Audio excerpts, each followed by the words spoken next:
Mick, what's the difference between SMEs and mid-market companies? A direct lender's job is to manage uncertainty around future cash flows, and that becomes a lot harder with SMEs, mainly because they're small businesses. And so the business features of an SME tend to be concentrated.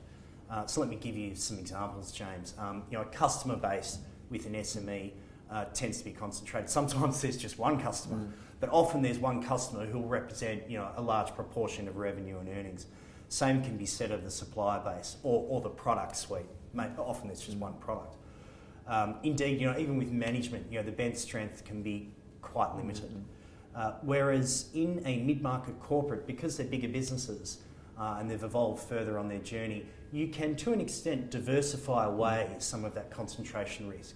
So the customer base tends to be, bigger and more diverse, as does the supplier base, management, products, geography, and so on. So by and large, there's less risk associated with lending to a mid-market corporate than there is with an SME. And that's kind of why SMEs struggle to get debt finance beyond an asset-specific security lend. So asset finance is a big form of financing for SMEs, where the lending is tied to a specific asset. And if the company can't pay their debts, the lender can simply sell that asset. That is how SMEs get most of their money. It's because they're risky to lend to.